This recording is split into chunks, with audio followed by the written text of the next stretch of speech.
कि मंकी जो है ना, मंकी बच्चे, मैं थोड़ी सी अपनी वीडियो भी ऑन कर लूं ताकि आप लोगों को ज्यादा पता चले, मैं एक्सप्रेशन भी पता चले आप लोग।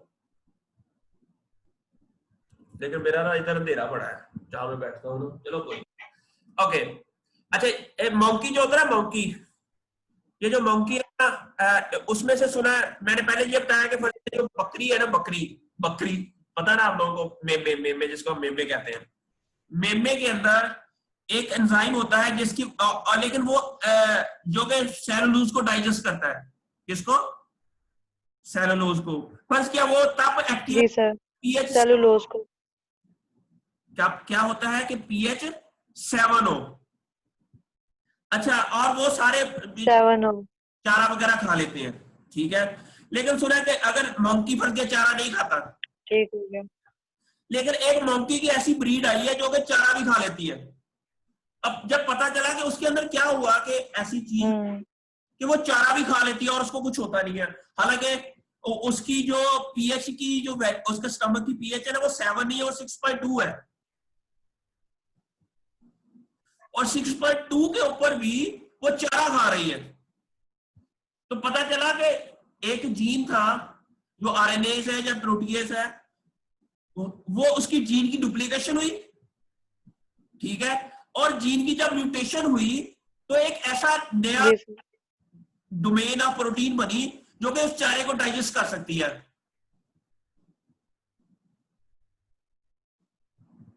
मेरी मेरी बात की समझ आ गई? क्या है कि वो उस को डाइजेस्ट कर सकती है, एक नया एंजाइम प्रोड्यूस हो गया। इस तरह एक नई ब्रीड बनी जो कि चारा भी खा सकती है, फर्ज किया।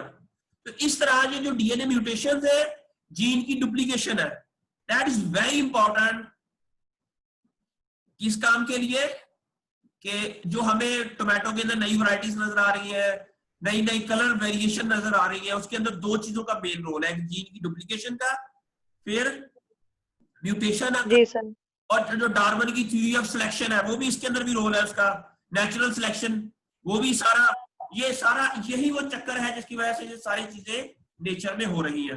अब म्यूटेशन कितने तरह की होती है?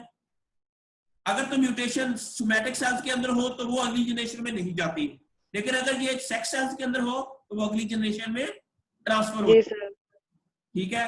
अब 3-4 पॉइंट म्यूटेशन होती है, ठीक है। एक फ्रेम शिफ्ट म्यूटेशन, दो तरह की म्यूटेशन होती है, एक होती है पॉइंट म्यूटेशन, एक होती है फ्रेम शिफ्ट म्यूटेशन।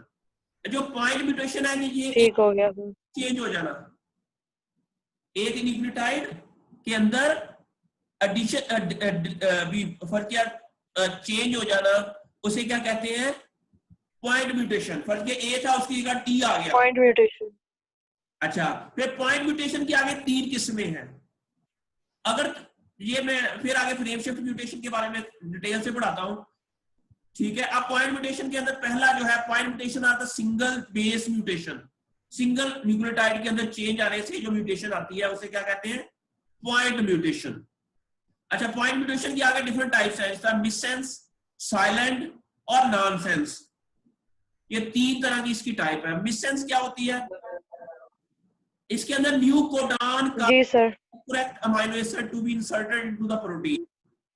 इसके मुताबिक आपको पता है वो कोडॉन को कोडॉन है, और उस 3 न्यूक्लियोटाइड के अंदर में से किसी एक के अंदर चेंज आ जाना कि वैसे एक नया अमीनो एसिड वो कोड करे, तो इसलिए इसको कहते हैं मिससेंस म्यूटेशन। इससे प्रोटीन के फंक्शन के अंदर चेंज जी सर, ठीक है। इसका एग्जांपल ये आगे दी हुई है। फर्स्ट क्या ये नॉर्मल है, ये जो GUA से जो अमीनो एसिड ये बनेगा, फिर आगे ACG इससे ये अमीनो एसिड बनेगा। लेकिन ये देखिए, अगर यहां पर G आ जाए, यहां पर जाए आ जाए तो यहां पर इस तरह की अमीनो एसिड बनना था, लेकिन यहां पर अमीनो एसिड क्या बन रहा है? वो डिफरेंट बन रहा है, ये देखो, ठीक है। और इसकी वजह से क्या हो रहा है? अभी जी सर, डिफरेंट तरह की प्रोटीन बनेगी, यहां तक समझ आ गई? ये देखिए, यहां पर यस सर, ये यहाँ पर अमाइनो एसिड आ गया तो प्रोटीन की स्ट्रक्चर भी डिफरेंट होगी। उसके बाद अब हम नेक्स्ट देखते हैं नॉनसेंस म्यूटेशन। ये ऐसी होती है जिससे जी सर। के अंदर चेंज आने से प्रोटीन चेंज ना हो। आपको पता है कई ऐसे अमाइनो एसिड है वो एक से ज्यादा कोडान से कोड होते हैं। अगर ऐसी जगह म्यूटेशन आए जिससे अमाइनो एसिड के अंदर चेंज ना आए तो उसे हम नॉनसेंस म्यूटेशन कहते हैं। उसे क्या कहते हैं? उसे प्रोटीन के अंदर भी कोई चेंज नॉनसेंस म्यूटेशन। उसे कहते हैं, सॉरी, नॉनसेंस म्यूटेशन वो होती है जिसके अंदर फर्ज किया यहां पर स्टॉप गुणान फर्ज किया TGA UGA, लेकिन यहां पर ए की बजाय पहले क्या था? GAU था। U 1 2 3 तीसरी वाली प्रोटीन UGC था। ठीक है, U का मतलब एडिंग 8, ठीक है। अब यूरासिल। G की जगह A आ जाए तो इससे क्या होगा कि UGA बन गया। ये क्या होगा? जी सर। UGA। जब UGA स्टॉप गुणान है इसलिए इसे मिससेंस, स्टॉप गुणान शुरू में आ गया, इससे प्रोटीन पूरी नहीं बननी, इससे डिफरेंट तरह की टोटली डिफरेंट प्रोटीन बनेगी इससे।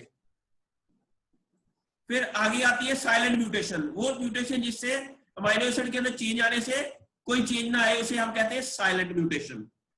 अच्छा, दूसरी जो म्यूटेशन है वो म्यूटेशन है। ये बहुत लिथारियस होती है, ये बहुत खतरनाक होती है। ये क्या करती है कि पूरी की पूरी प्रोटीन ही चेंज करके रख देती है। इसकी एग्जांपल ये है, मैं आपको बताता हूं। फर्ज किया ये हमारे पास सीक्वेंस है ये वाले बच्चों, इसको मैं कॉपी करता हूं और इसको वर्ड पे लिखता हूं।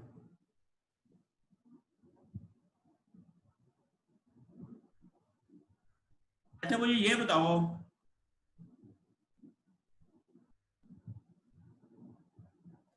ATG है ना, ठीक है।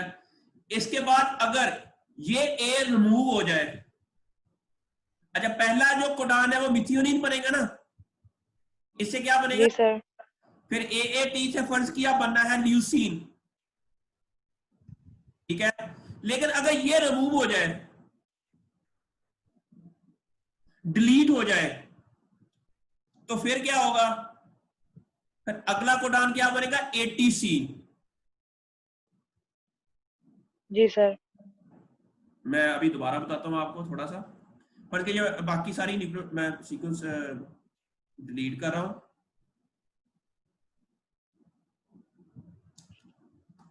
अब यहां से नीचे, ठीक है।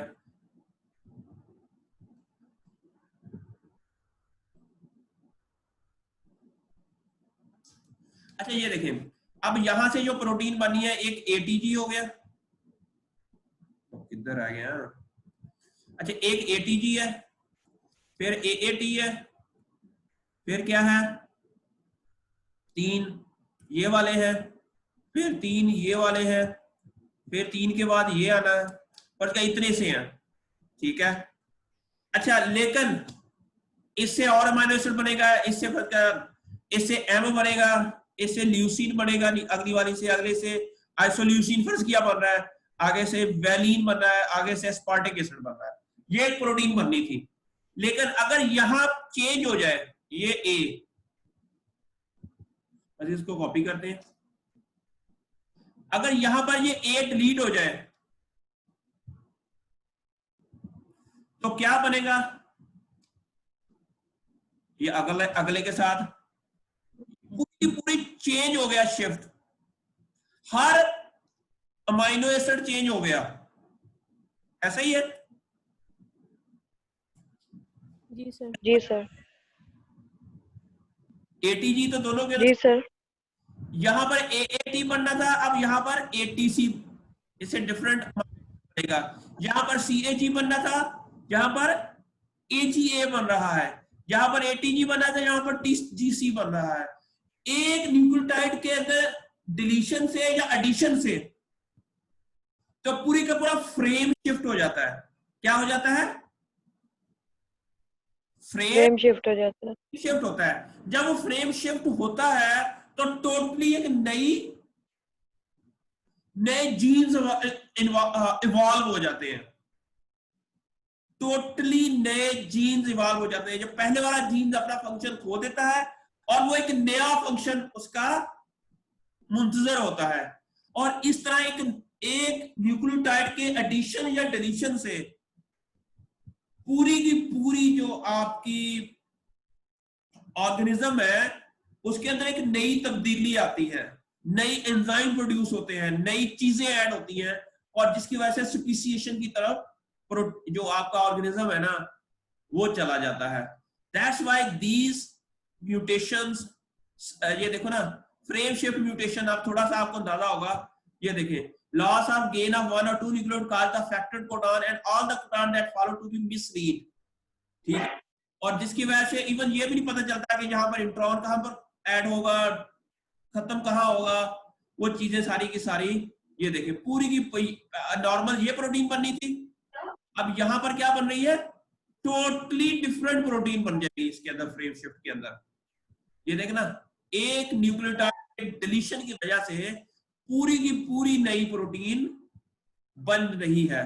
तो डिलीशन हो सकती है, एडिशन हो सकती है, या रिप्लेसमेंट हो सकती है, ठीक है, या कई न्यूक्लियोटाइड ऐड हो सकते हैं उसके अंदर। तो इस तरह म्यूटेशन हम जो इसके अंदर एनालाइज कर रहे हैं ना, आप भी म्यूटेशन एनालिसिस कर रहे हैं कि कैसे स्पीसीएशन हो रही है, कैसे नई से नई चीजें बन रही हैं, कैसे डाइवर्सिटी हो रही है ऑर्गेनिजम्स के अंदर, कैसे इनके ऑर्थोलॉग्स हैं, क्या पैरालॉग्स हैं, और उनके अंदर चेंजेस कैसे होती हैं। ये सारा एनालाइज हम कंप्यूटर के ऊपर बैठ के हम आप लोगों को एक तरीका बताने की कोशिश कर रहे हैं कि how important this work is. अगर कोई इंफॉर्मेशन आप लोगों को कुछ अभी समझ नहीं आई तो मुझे बता दें। नहीं सर, आ गई है समझ। आ गई है समझ सर। चले शुक्र है। ये जो है ना म्यूटेशन, ये डीएनए म्यूटेशन, इसके बारे में नॉलेज लें और इसको हॉर्टिकल्चर के साथ लिंक करें, तो इंशाल्लाह आप लोगों का फ्यूचर भी बड़ा सेव है, आपको देखने का अंदाज डिफरेंट हो गया। तो वही चीजें हैं, यील्ड से रिलेटेड पैरामीटर्स है, या फोर्स हार्मोन से रिलेटेड है, थाइमिन पाथवेज है, तो इसको देखने की कोशिश करें कि कैसे हम ये सारी चीजें अंडरस्टैंड कर सकते हैं कि अल्लाह ताला ने जो नेचर बनाई है, इसको अल्लाह ताला ने कुरान में कहा है कि बार-बार देखो कि ये मेरी कुदरत है, इसको देखो। ये भी आप समझो एक किस्म की इबादत ही कर रहे हो। सर ये जो आपने स्क्रीन शेयर की हुई है इसके ऊपर, ये आपने हमारे साथ भी शेयर किया था व्हाट्सएप के ऊपर, tools to remove character from DNA sequence, तो इसका हमने मतलब क्या करना है इसके थ्रू? ये तो मैंने जस्ट मैं आपको बताया कि ये जो फर्ज किया अक्सर आप लोगों को ये होता है ना, फर्ज किया ये मेरे पास एक सीक्वेंस है, अक्सर हम इसमें ये 1 2 3 4 लिखे हुए हैं, इसको अकेला अकेला रिमूव करने की बजाय हम क्या करते हैं कि मैंने आप लोगों को ये देखो ना, आपका किधर है, ये आप लोगों का ग्रुप है, इसी के अंदर ये मैंने आप लोगों को जस्ट एक इंफॉर्मेशन के लिए, पर ये डीएनए सीक्वेंस है ना, इसको क्लिक किया, आप इसके अंदर सीक्वेंस पेस्ट करें, सबमिट कराएं, तो ये आपके सारे कैरेक्टर मूव कर देगा।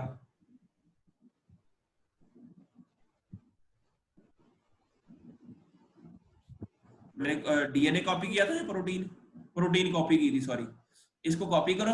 अब हम प्रोटीन वाला, सॉरी ये नीचे प्रोटीन वाला था, ये वाला, ठीक है, यहां पर क्लिक करेंगे,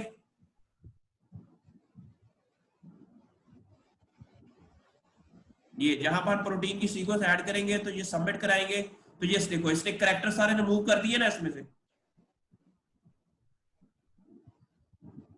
अक्सर हमें कैरेक्टर नहीं चाहिए होते हैं, सम टाइम जब हम कॉपी करते हैं तो कैरेक्टर इसके अंदर आ जाते हैं, आप इसको कॉपी करें और उधर पेस्ट कर दें उधर जाके। अब यहाँ पे इसको जी सर, ठीक है। तो ये वो चीजें हैं जो आप एक मिनट में आप जिस तरह का भी सोचोगे ना, या इस तरह का सॉफ्टवेयर होना चाहिए, आप इंटरनेट में सर्च आउट करेंगे तो आपको मिल जाएगा। सही। जी सर, बहुत इजी की हुई है जिंदगी लोगों ने ना, जिन्होंने भी काम किया हुआ इसके ऊपर, they really help a lot in understanding the evolutionary process of life, ठीक है। तो ये इस तरह एंड नोट को भी बड़ा इजी कर दिया है। एंड नोट को यूज करना आ गया मरियम? जी सर, मैंने वो फाइल देख ली थी और मैंने इंस्टॉल वगैरह कर लिया सारा, अल्हम्दुलिल्लाह। चले गुड हो गया माशाल्लाह। तो अब आप लोगों ने जितनी जल्दी हो सके जितना काम करना ना करें और फिर मुझे सेंड करें अपना काम। और सर प्लेज मुझे जी एक बात सर। बताएंगे, पहले तो आप अपना डॉक्यूमेंट तैयार करें, फिर उसकी प्लेजरिज्म भी रिमूव करनी है, ताकि आपका पेपर 8 तारीख से पहले हम सबमिट करवा दें किसी जर्नल रिसर्च पेपर जर्नल में। सर जरूरी है जी कि सर। 8 तारीख से पहले ही करवाना है? नहीं, मेरा इरादा था अभी, चलो बाद में भी आप लोगों ने ढिले पड़ जाना। नहीं सर, वो बाद में ना स्ट्रेस फ्री होके ज्यादा अच्छा काम चलो होगा। अच्छी बात है, चलो बाद में भी, लेकिन मैं ये चाह रहा था कि कहीं आप ढिले ना पड़ जाए। तो मैं चाह रहा हूँ कि आप लोगों की पब्लिकेशंस हों सब। नहीं सर, ये इतना काम आप लोग कर रहे हो ना, तो अब इसका ना कम से कम फायदा जरूर होना चाहिए आप लोगों को। अच्छा सर, ये जो हम इंटर्नशिप रिपोर्ट बनाएंगे बिल्कुल उसके सर। अंदर ये किस तरह ऐड करना है? बस आप जिस तरह ये मैंने बनाई हुई है ना रिपोर्ट, आप इसी तरह की बस बना लें। रिसर्च पेपर बना लें, आप लोगों की रिपोर्ट हो गई। ये मैंने चेक करनी है, चलें ठीक है। ठीक ये है। हमने आपको ही ठीक करनी हो है ना गया सर। सारी? आपने सिर्फ मुझे सेंड करनी है और मैंने चेक करनी है।